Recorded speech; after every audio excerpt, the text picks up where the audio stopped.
Out of the overflow of the heart, the mouth speaks. The good man brings good things from the good stored up in him. The evil man brings evil things from the evil stored up in him. We don't want to hear that. We don't want to hear that.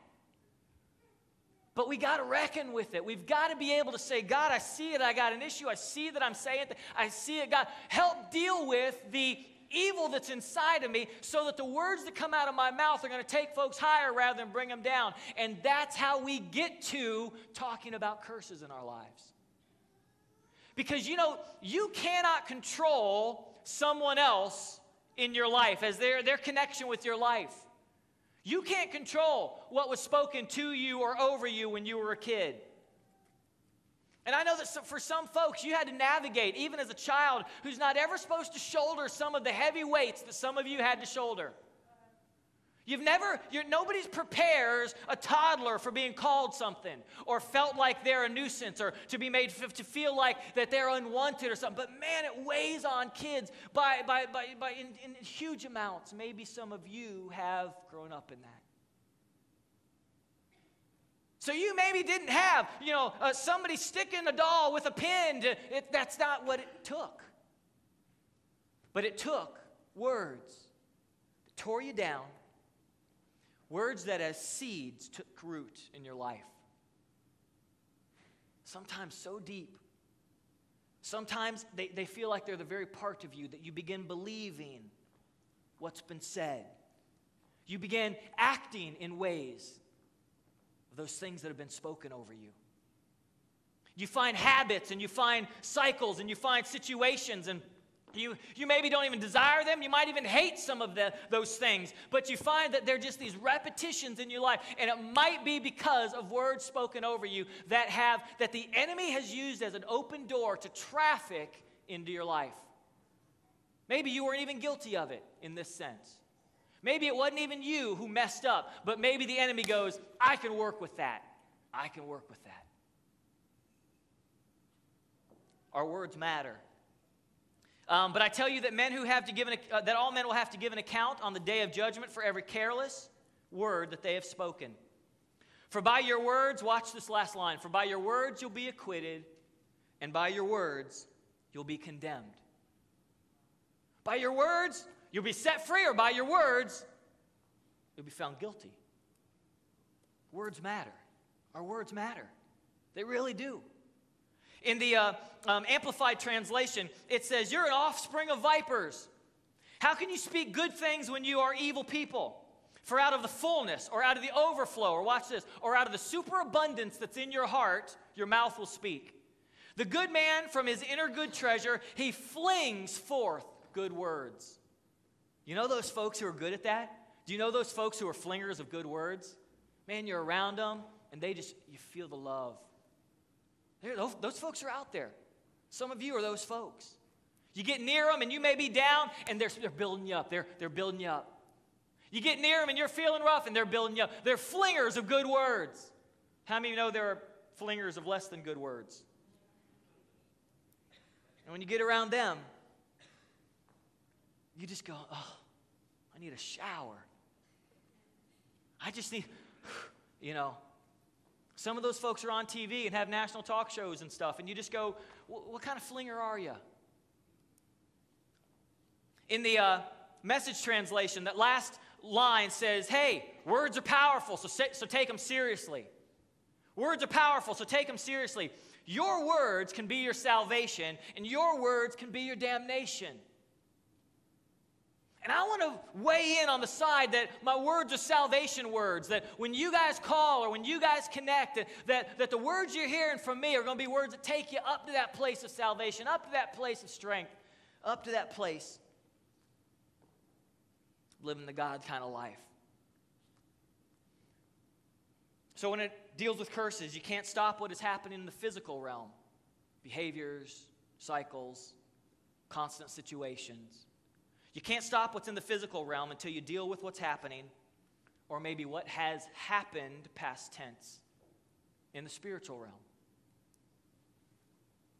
Some folks get amazingly set free when they move to a place of forgiveness of something that's happened to them in the past. They begin severing those ties to be able to move around in freedom and to live life like that. And we have to take authority to do that. In week number 2 of this series, we talked about the authority that we have in our lives. We talked about the mindset that Christ wants us to have. You know, the enemy's coming after what is rightly yours, and that's your freedom.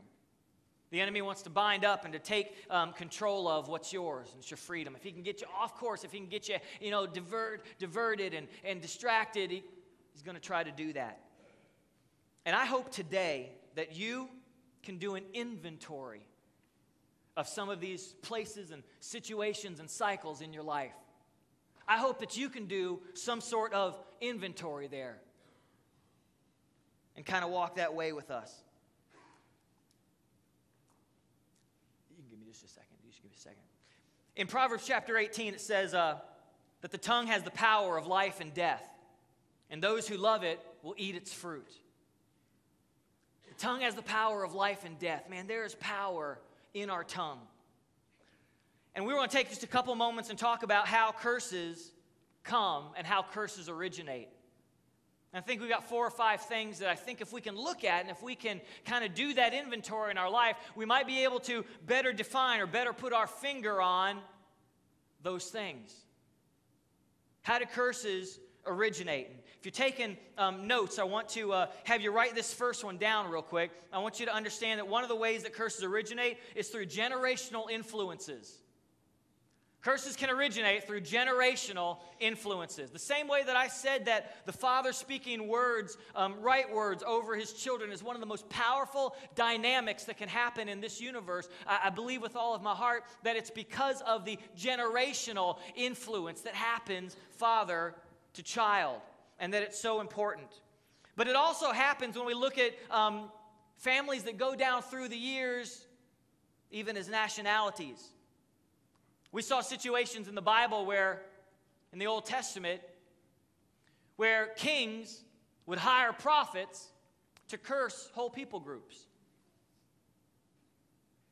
They would ask for them to speak words over armies, and that 2 swords would not even hit to bring a victory, but a curse upon that nation would help with the victory.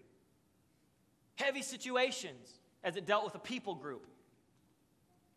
A lot of times people go ahead and assign certain characteristics to different people groups, which is a really slippery slope to be on, isn't it? And sometimes they even take it as an excuse. Well, don't mind him. He's just a hot-blooded Latino. He can't control his anger.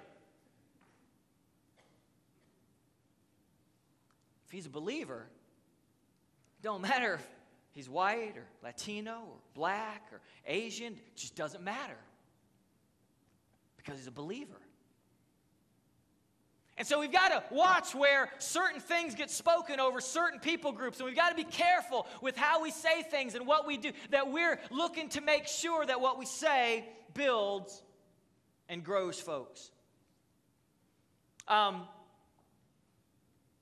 of the great ways to kind of describe this, and I think we can kind of put this together, is I've asked one of the only multi-generational families that we have here in Canvas Church to come on out and help me. I heard you guys back there. Come on out, guys. Where are you at? Oh, good. Right there. Perfect.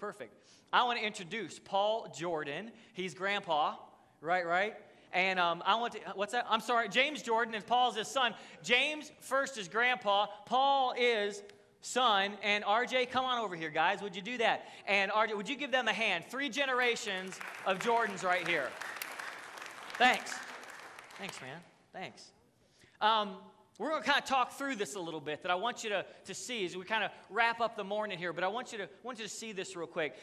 Let's everyone switch places. And you 2 guys, you come on over here with me, James. And you 2 guys just hang right there for just a second. This is going to be a little bit odd because you dress so sharp and everything. But I want to paint this picture of what it means to have something linger with you that might have been spoken over you in the past.